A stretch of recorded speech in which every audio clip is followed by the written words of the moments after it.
हो जाती हैं। जहाँ ठाकुर जी की सेवा होती है ना, लक्ष्मी पति है वो, तो पति के साथ अर्धांगिनी तो रहेगी भाई, वो प्रसन्न होकर के रहेगी। क्यों? अरे भैया यहाँ हमारे पति देव जी देखियो कितना चकाचक खा रहे हैं, नहा रहे हैं, धो रहे हैं, भैया हम भी यहीं रह जाएं। लक्ष्मी मैया वहाँ रही जाती है। तो ये यही काम है। आप यदि लक्ष्मी को शाश्वत रूप से चाहती हैं या चाहते हैं तो लक्ष्मी नारायण प्रभु को पहले पधारिए, लक्ष्मी नारायण भगवान जी का सेवा करिए, चाहे कृष्ण हो, चाहे राम जी हो, चाहे लक्ष्मी हो, लक्ष्मीपति नारायण भगवान, उनकी सेवा करिए तो लक्ष्मीपति ना भगवान की सेवा करने से लक्ष्मी जी स्वयं आपके यहाँ विराजमान हो जाएंगी। आती है ये, हाँ। अच्छा अच्छा, देखिए सतावर है ये, तो ये सतावर जो भैंसों को खिलाई जाती है या जिन माताओं, हाँ भैंसों को नहीं खिलाई जाती है, हाँ, जिनके दूध नहीं होता महाराज जी, दूध वर्धक औषधि है ये, हाँ। है, लेकिन ये किसी भी रोग को शमन कर सकती है। अच्छा अच्छा, हाँ। इसीलिए तो इसको पूजन में हम भगवान। तो ये देखिए सतावर है, कि जैसे दूध जिन माताओं को या भैंसों को, गायों को दूध नहीं बढ़ता है, उनके लिए ये प्रयोग की जाती है। देखो टाटी घाट में सतावर का भी पेड़ है, देखिए ऐसे ऐसे दिव्य औषधियाँ हैं, कंदमूल है, क्या क्या है, लेकिन अब कहाँ तक दिखावें आपको। तो इस तरह से दशरथ जी महाराज अधमरे पड़े थे, मूर्छित अवस्था में। कैसे कह रहे हैं महाराज? कहे हाँ, स्पष्ट गोस्वामी जी लिखे हैं। जब मिथिलापुरी गए हैं बाराती लेकर के, तो राम जी लक्ष्मण जी, दशरथ जी महाराज कौन है? दर्शन करने के लिए तो वो ललायित हैं, दशरथ जी ललायित हैं राम जी को दर्शन करने के लिए। लेकिन आज स्वयं सागर जो है, प्रेम रूपी सागर, स्वयं जा रहे हैं प्यासे के पास। कभी कुआं जो है प्यासे के पास नहीं जाता, प्यासा कुआं के पास जाता है, लेकिन यहाँ पर उल्टा है, कुआं प्यासा के पास जा रहे हैं राम जी लक्ष्मण जी। राम जी कुआं है, प्रेम के कुआं ना। अब यहाँ पर दशरथ जी प्यासे हैं, तो वहाँ पर दर्शन किए तो गोस्वामी जी लिखते हैं, सुत ही अलाय दुसा दुख मेटे, मृतक शरीर प्राण जन भेटे। जैसे मणिधर सर्प के मणि को आप ले आओ तो वो मूर्छित हो जाता है, वो अंधा भी हो जाता है, मरता नहीं है, अधमरा रूप में। ऐसे दशरथ जी महाराज जी को जब विश्वामित्र जी महाराज ले गए मांग करके, अनु समेत देह रघुनाथा निस्सरबद में हो बसना था, तब से अधमरे पड़े थे। मिथिलापुरी में गए, दर्शन किए, राम जी को हृदय से लगाए, तो बाबा गोस्वामी लिखते हैं, सुत यहाँ लाए दुसा दुख मेटे, मृतक शरीर प्राण जनु भेंटे। तो ये प्रथम वरदान पहली पूरा किए। दूसरा वरदान क्या रहा? मनु बिनु जल बिनु मीना, मम जीवन तिमि तुम्हें दीना। जब श्री दशरथ जी महाराज, राम जी निकल पड़े, 6 दिन के बाद सुमन जी आए हैं संदेश लेकर के, कह राम जी तो चले गए वनवास। तब वहाँ पर दशरथ जी महाराज की गुलानी होती है, क्या? हा रघुनंदन प्राण पीड़िते, तुम बिनत जियत बहुत दिन बीते। बहुत दिन व्यतीत हो गए। कितने दिन? 6 दिन। तो 6 दिन व्यतीत होने के बाद वो 6 बार नाम जाप किए हैं। राम राम कही राम कही, राम कही राम, तन परि हरि रघुबीर बीरा, राव गयो सुरधाम।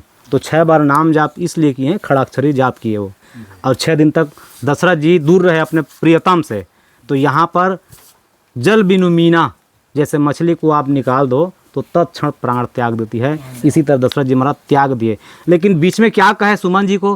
कहे राम जी लक्ष्मण जी बड़े हठीले हैं, धर्म प्रतिज्ञ हैं, निष्ठा हैं, एक बार संकल्प करते हैं, विकल्प होता नहीं। यदि वो लोग वापस ना आए तो तुम जानकी जी को बोल देना, बहू रानी आ जाएंगी तो अवलंब मिल जाएगा। क्यों मिल जाएगा? राम जी जानकी जी में अंतर है नहीं। हमने वरदान मांगा है कि मणि बिनु फणि बिनु जल बिनु मीना, मम जीवन तिमि तुम्हें अधीना। दशरथ जी महाराज स्पष्टीकरण करना चाहते हैं कि राम जी जानकी जी 2 हैं, तत्वतः दोनों एक ही हैं, दिखने में 2 हैं। तो कहने का अर्थ है राम जी भी ही सीता समाहित है। अगर हम जुगल, जैसे हमारे पूज्य गुरु जी जुगल कंठी देते हैं, जुगल नाम जाप देते हैं, जुगलधारी हैं हम लोग, जी जी। तो सीताराम जी की ही जाप करते हैं। क्यों? हमारे गुरु जी कहते हैं कि भैया तो सीता जी को भूल मत। क्यों?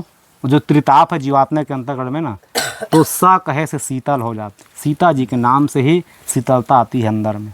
महाराज जी उसमें क्या है, जैसे कहते हैं सीताराम कहने जो 10 अपराध होते वो भी क्षमा हो जाते हैं। क्षमा हो जाता है जी। 10 अपराध कौन कौन है महाराज? नाम अपराध 10 अपराध है महाराज जी।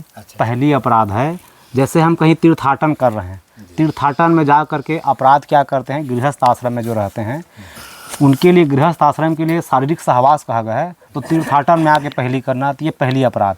दूसरी अपराध, कोई महापुरुष बैठे हों वहाँ चप्पल जूता पहन कर चल जाना, दूसरी अपराध। जैसे हम साधक हैं, पूज्य गुरु जी गुरुतुल्य हैं, हम खड़ो करके गुरु जी के सामने आएंगे, तीसरा अपराध। क्योंकि महापुरुष हैं, उनके सन्निधि में वो पैर को काट देना चाहिए। ये तीसरा अपराध है। चौथा अपराध है नाम के प्रति निष्ठा नहीं, रूप के प्रति निष्ठा नहीं, लीला के प्रति निष्ठा नहीं, धाम के प्रति निष्ठा नहीं, ये। और पांचवा अपराध है संत के प्रति कोई निष्ठा नहीं। जैसे कहते कि संत हैं लेकिन कोई निष्ठाएं नहीं है। आप स्वरूप हैं संत, अर्थात देखिए आप केवल नाम के बैरागी हो गए तो नाम बैरागी 10 विप्रा नाम, केवल नाम के बैरागी बन गए 10 ब्राह्मण के तुल्य आप हो गए। नाम बैरागी 10 विप्रा नाम, कर्म बैरागी शतानि च, कर्मकांडी हो गए आप, 100 ब्राह्मण के तुल्य आप हो गए। ज्ञान बैरागी ममो देही, भगवान कहते हैं अगर वो बैरागी हो गया, ज्ञानी हो गया, शास्त्र धन कर लिया तो कहे मेरे तुल्य है वो। ज्ञान बैरागी ममो देही और त्याग बैरागी च दुर्लभ, अगर बैराग्य लेकर के त्यागी बन गया तो दुर्लभ है वो। तो संत के प्रति अगर कोई भी दुर्भावना है उसको किनारे करो, ये अपराध में गिनती है। गुरु जी के प्रति अनिष्ठा रखना ये भी नाम अपराध में है। भगवान के प्रति जितने भी उनके सेवक हैं, अगर कोई सेवक को भी तुम ये कर दे वो भी अपराध है नाम अपराध में। तो ले हमारे गुरुजन 32 नाम अपराध गिनाते हैं। जी जी 32 नाम। तुलसी को, ठाकुर जी को भी कुछ ऐसा? बिल्कुल बिल्कुल। अगर ठाकुर जी को आप प्रतिमा देख रहे हैं मूर्ति रूप में, पत्थर रूप में, ये भी नाम अपराध है। जी हाँ। तुलसी जी में निष्ठा नहीं करना, भगवान में भोग लगाए बिना अर्पण करना। गुरु के प्रति कैसा? गुरु के प्रति महाराज जी, जैसे गुरु जी आप दीक्षा ले लिए और गुरु जी कुछ भी करे, जैसे कहते हैं भक्तमाल में लिखा गया है, यदि गुरु जी में कामना दिखाई पड़े, कोई कामना दिखाई लोभ पड़े दिखाई पड़े तो समझो कि हमारे गुरु जी कौन है? बामन। हाँ बामन अवतार हैं वो। अगर उसमें कोई श्रृंगार दिखे पड़े तो कहे कृष्ण जी हैं, वृंदावन बिहारी सरकार, हाँ ना। तो ऐसे प्रकार कोई भी अगर आप में दिखाई पड़े, क्रोधी हो तो नरसिंह अवतार दिखाई पड़े ना, लोभी हो तो बामन है। हाँ लोभी गुरु बामन जान कहें। लालची हो तो 12 है भगवान। नहीं लालची महाराज जी, लोभी बामन जान। हाँ लोभी बामन जान। तो कुछ भी है। काम क्रोध लोभ। जी कामी में कौन आते हैं? कामी में कृष्ण जी है ना। हाँ कामी ही कृष्णा, कामी, क्योंकि काम्याद गोपिया, गोपिकाएं जो है कामना से ही प्राप्त किए कृष्ण जी को, कामाद गोपिया दिखा गया है। और क्रोधो शिशु, शिशुपाल जो क्रोध से भगवान की प्राप्ति किए। 99 गाली रोज पानी पी के बकता था वो, और 100वां गाली किए भगवान सीताराम कर दिए, अपने में समाहित कर लिए। तो क्रोध से शिशुपाल कल्याण किए। कामाद गोपिया, कामना से ही गोपिकाएं प्राप्ति की हैं। महाराज जी ये समझ में नहीं आता, जी जियो इतना सत्संग सुनता है वो है, फिर भी राम नाम के प्रति निष्ठा क्यों नहीं होती? और माने धर्म के प्रति उनकी निष्ठा कौन, किस पाप के कारण ऐसा? यही महाराज जी सुखदेव जी से प्रश्न किए परीक्षित जी। कहे गुरुदेव आप बताइए, जीव सब चीज जानता है, सुनता भी है, लेकिन मानता क्यों नहीं है? तो कहे स्वल्प पुण्यताम राजन विश्वासो नहीं हो जाते। जिसके जीवन में पुण्य स्वल्प है, कम पुण्य है, थोड़ा सा पुण्य है, उसी को भगवान के प्रति नाम रूप लीला धाम गुरु संत इसके प्रति न विश्वास हो न तो निष्ठा होती है, कुछ नहीं होता, क्योंकि स्वल्प पुण्य है ना। पुण्य के बदौलत ही आपको संत के दर्शन कराएंगे। पुण्य पुंज बिनु मिले ही न संता। पुण्य की जब समूह होगी पुण्य की, तब आपको संत की कृपा होती है, दर्शन। और ठाकुर जी कृपा करेगा तब संत दर्शन। अब मोहि भाव भरोस हनुमंता, बिनु हरि कृपा मिले नहीं संता। 2 ही कृपा से संत का दर्शन होता है। एक पहली आपके पास पुण्य है, तब पुण्य के बदौलत से दर्शन करेंगे। जी जी पुण्य की पुंज बिनु मिलेगी संता ना, बिना पुण्य के समूह के आपको संत दर्शन नहीं होंगे। दूसरी कृपा ठाकुर जी करते हैं, जैसे विभीषण जी महाराज। तब हम कैसे जाने कि हमको ठाकुर जी कृपा करके संत दर्शन कराएं कि स्वतः हम पुण्य के बदौलत दर्शन कर रहे हैं? अगर कोई साधु आपकी कुटिया में स्वयं चला जाए, घर पर स्वयं चले जाएं, तो वो ठाकुर जी कृपा है। विभीषण के यहाँ श्री हनुमान जी महाराज स्वयं पहुँचे हैं, तब वहाँ विभीषण जी कहे अब मोहि भाव भरोस हनुमंता, बिनु हरि कृपा। ये ठाकुर जी कृपा से है ये। और जो आप चले जाओ कोई धाम में साधु के दर्शन कर लो तो कहे पुण्य है आपके साथ में, तो पुण्य की बदौलत संत का दर्शन आप किए हो। वही है भाग्योदय न बहुजन्म समर्जिदेन सत्संगम लभते च पुरुषो यदा। वही अनेक जन्म की जब पुण्य उदित होती है तब कहीं जा करके साधु के संगत की प्राप्ति होती है। अच्छा यहाँ आ गए, साधु के संग कर लिए, दर्शन कर लिए, तो 3 प्रकार के सत्संग यहाँ आपको स्वतः प्राप्ति हो जाएगी। बाबा गोस्वामी जी बिना पत्रिका में लिखते हैं, जब द्रवई दीन दयालु राघव साधु संगति पाइए, जही दरस परस समागम आदि पाप राशि न साइए। 3 प्रकार के सत्संग। दरस, तो दर्शन से क्या सत्संग किए महाराज? कहे संत दरज में पातक टरही, सरदा तप निशि शशि अपरही, संत दरज में पातक तरही। साधु नाम दर्शनम पुण्यम, साधु का दर्शन कर लिए तो पुण्य की प्राप्ति हो गई। क्यों? सारे पाप को हरण कर लेते हैं। जैसे शरद ऋतु के दिन में इतनी उमस पड़ रही है, अभी तो पड़ी है ना कुंवार में, बहुत उमस पड़ी है, तो संध्या काल होते ही जैसे चंद्रदेव उदित हो गए तो तीनों ताप को हरण कर लेते थे वो, और फिर ठंडकता मिलती है रात में। ऐसे ही संत के सामने जाओगे तो 3 प्रकार के आपके ताप है ना, वो तीनों ताप को हरण कर लेंगे वो, और आपको वो पुण्यवान बना देंगे। तो संत दरज में पाता कट रहे, यही है पाप को हरण करना। संत स्वयं हरण कर लेते हैं ना।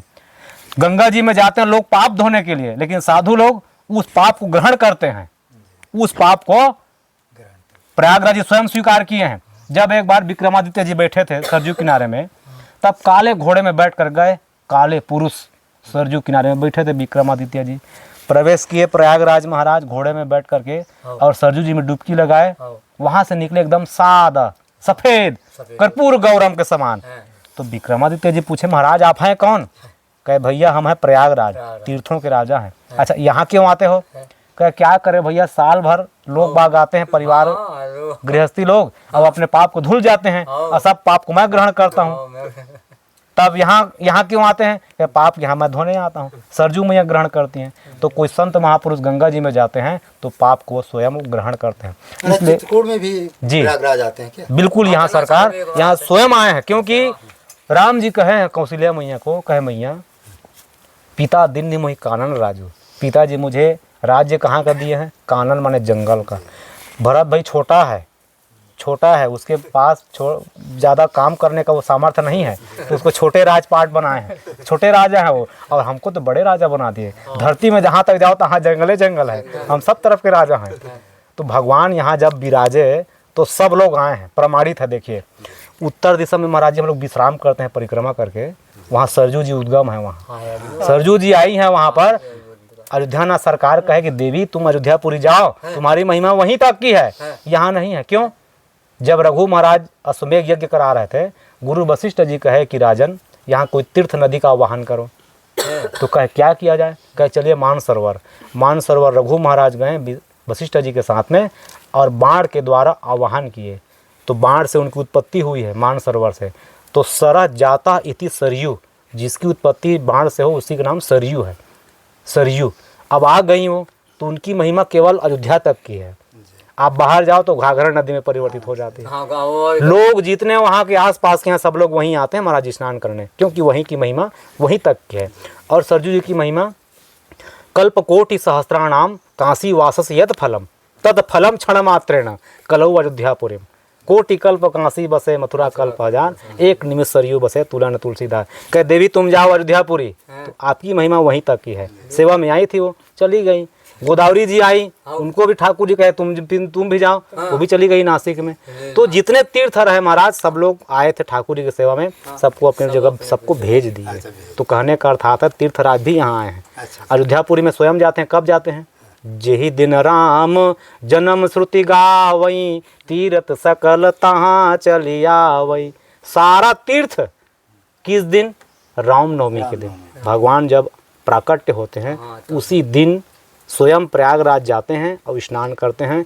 तब विक्रमादित्य जी अयोध्यापुरी पुनः स्थापना किए, मथुरापुरी की स्थापना किए, उज्जैनपुरी की स्थापना किए। इसलिए विक्रम संवत के नाम से आज जाना जाता है। वो विक्रमादित्य जी की देन है ये। आज अयोध्यापुरी, मिथिलापुरी और अवंतिकापुरी उन्हीं की देन। सप्तपुरी में खोज वहीं किए हैं। विष्णुपाद अवंतिका गुणवती मध्यम च कांचीपुरीम नाभौ द्वारा तथा च हृदय मायापुरीम ग्रीवा मूलम उदाहरती मथुरा नासाग्रे वारसिम एतद वेद ब्रह्म मुनियो अयोध्यापुरी चमस्तके। सप्तपुरियों की महाराज जी अभी हमारे जो है जगन्नाथ नाम सुने होंगे, भरत वो बड़ी छावनी के जी रघुनाथ दास जी, रघुनाथ दास जी हाँ महाराज जी पूर्वाचार्यों में लगा हुआ तस्वीर रघुनाथ की स्थापना की। जी। तो महाराज जी क्या है कि रामनवमी का दिन था, तो जो मैनाक पर्वत है ना, सरजू जी में आ गया जी। कम से कम 3000 उनके सेवक थे। तो दिव्य दृष्टि थी, महाराज जी देख लिए। तो कि सरजू जी मैना जी, पर्वत महाराज जी इतना पानी सरजू जी में पड़ा, बचा इस पार से उस पार 3000 भगत इस पार से उस पार चले गए हैं हाँ। ये अभी मैंने 100-150 साल पहले की जी बात जी है। उस पार बढ़िया से भोजन वोजन बना फिर वो चले गए। तो क्या है कि रामनवमी के दिन जो आप बता रहे हैं कलयुग में आज भी ऐसे आज भी चमत्कार आते हैं महाराज जी, आज भी आते हैं। और जो ये आपके रामलाला जी पधारे हैं महाराज जी, आज भी बड़े बड़े देवी देवता भेष बदल बदल के आते हैं ठाकुर जी आते के हैं, जी, दर्शन, बिल्कुल, रामलाला बिल्कुल, जी के सत्य, दर्शन। रामलीला के तो कम सुन तो ऐसे चमत्कार गुप्त रूप से, क्योंकि राम जी के 500 बरस से ये बना नहीं था, जी अभी बना सब माने देवी देवता महाराज जी इस समय रामलला के दर्शन के लिए ऐसे चमत्कार आज भी हो रहे हैं। हो रहे हैं महाराज जी। तो इस तरह से हमारे संत जी ने जो हमको पूछना था सारे प्रश्न महाराज जी सारे उत्तर दे दिए। हाँ, एक कमेंट महाराज जी किसने भक्ति और मुक्ति के बारे में पूछा। जी जी देखिए भक्ति बड़ी है कि मुक्ति बड़ी है? महाराज जी भक्ति बड़ी है, क्योंकि भक्ति करत सोई मुक्ति गोसाई अनिच्छित आवे बरियाई। आप राम जी की भक्ति करेंगे तो जितने प्रकार की मुक्ति है सब आपके पीछे पड़ेंगे, वो निवेदन करेंगे महाराज हमको ग्रहण कर लीजिए, हमको ग्रहण कर लीजिए, मुक्ति निवेदन करेंगी, क्योंकि भक्ति करत सोई मुक्ति गोसाई अनिच्छित आवे बरियाई। आप नहीं चाहोगे वो जबरदस्ती आगे प्रणाम करेगी, प्रभु हमको स्वीकार कर लो। तो भक्ति के पीछे मुक्ति है। अच्छा, मुक्ति हम लोग तो वैसी स्वतः मिल जाती है, कैसे? यहाँ तो भंडारा चल रहा है मुक्ति का। सप्तपुरी में आप रहिए, अयोध्या मथुरा माया काशी कांचन का द्वारकापुरी इति सप्ताही में, सप्तपुरियों में रहोगे मरोगे मुक्ति हो जाओगे।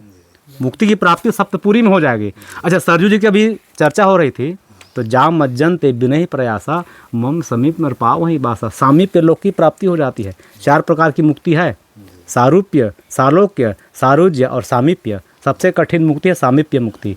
सरजू जी में स्नान करोगे स्वतः सामीप्य लोक की प्राप्ति आपको हो जाएगी। तो क्यों हम साधना करें भैया, तपस्या करें? जाओ रामलाल सरकार का दर्शन करो, सरजू जी स्नान करो। तो भक्ति करत सोई मुक्ति गोसाई अनिच्छित आवे बरियाई। मुक्ति से बड़ी है भक्ति। भक्ति के पीछे में सब चीज़ है। आप में भक्ति है तो मुक्ति जो है पीछे पड़ जाएगी, निवेदन करेंगी हमको स्वीकार करो, हमको स्वीकार करो। महाराज ये कमेंट कभी कभी लोग लक्ष्मी के पीछे दौड़ते हैं लेकिन कृष्ण जी के पीछे नहीं दौड़ते। देखिए अब आप बढ़िया प्रश्न किए हैं, गृहस्थों के लिए हैं। देखिए हम साधारण से दृष्टांत दे रहे हैं। यदि कोई माता जो है, स्त्री जो है, अपने सहेली के यहाँ चली जाए घूमने के लिए, जाती है तो सहेली कहती सहेली बहुत दिन आई है, कुछ चाय नाश्ता बना दें। वो चाय नाश्ता बनाती है सहेली जो है, वो बार बार घड़ी देखती है, पूछती है क्यों बार बार घड़ी देख रही हो? अरे कहीं हमारे पति देव ना आ जाए, पति देव आएंगे डांटेंगे वो। हाँ लो तो वैसे ही आप लक्ष्मी को तो ले आते हो, हाँ लक्ष्मी पति को नहीं लाए हाँ तो लक्ष्मी टिकती नहीं घर में। क्यों? हाँ। पति देव है नहीं ना वहाँ। हाँ पतिदेव हो तो लक्ष्मी रहेगी। आप यदि लक्ष्मी केवल कमा के ला रहे हैं हाँ। तो उनकी 2 सवारियां महाराज, एक तो उल्ली में बैठ के जाती है, लक्ष्मी को केवल बुलाओगे तो उल्लू में सवार होकर के जाती है वो। और जो संपत्ति कमाओगे तो उल्लू का काम क्या है? विनाश काले विपरीत बुद्धि। वो सार्थक खर्चा नहीं कराएगी, व्यर्थ खर्चा कराएगी। छठी हो रहा है, अरे लाओ शराब लाओ, मांस मदिरा लाओ, गंगा बहा दो। व्यर्थ खर्चा करा दिए 10 लाख 20 लाख का। और सार्थक खर्चा, यदि कहीं पंडित को बुला लिए, कोई यज्ञ कराने के लिए, कोई साधु संत को बुला लिए, तो नोट देखते हैं, निकालेंगे नोट लाख लाख बड्डी और पकड़ाएंगे 100 रुपए। लो महाराज जी, ये काम किसका है? लोग भाग ऐसा करते हैं जी। जेब में से बड़े बड़े नोट निकालेंगे और देंगे 10 रुपया, निकाल के जो सबसे सड़ा नोट होगा 10 उसी को देंगे। वो निकाल के। तो ये काम किसका है? महाराज जी वही है, विनाश काले विपरीत बुद्धि। यदि आप ठाकुर जी घर में रखे हैं, अयासी जीते ना। नहीं जी बात यदि आप नारायण भगवान को घर में रखे हैं तो लक्ष्मी जी आती हैं गरुड़ में सवार होकर के, और आती हैं और वहाँ पर विराजमान हो जाती हैं। जहाँ ठाकुर जी की सेवा होती है ना, लक्ष्मी पति है वो, तो पति के साथ अर्धांगिनी तो रहेगी भाई, वो प्रसन्न होकर के रहेगी। क्यों? अरे भैया यहाँ हमारे पति देव जी देखियो कितना चकाचक खा रहे हैं, नहा रहे हैं, धो रहे हैं, भैया हम भी यहीं रह जाएं। लक्ष्मी मैया वहाँ रही जाती है। तो यही काम है। आप यदि लक्ष्मी को शाश्वत रूप से चाहती हैं या चाहते हैं तो लक्ष्मी नारायण प्रभु को पहले पधारिए, लक्ष्मी नारायण भगवान जी का सेवा करिए, चाहे कृष्ण हो, चाहे राम जी हो, चाहे लक्ष्मी हो। लक्ष्मीपति नारायण भगवान, उनकी सेवा करिए तो लक्ष्मीपति ना भगवान की सेवा करने से लक्ष्मी जी स्वयं आपके यहाँ विराजमान हो जाएंगी। और वो है शाश्वत सुख। सुख संपत्ति और दुख संपत्ति दोनों में अंतर है।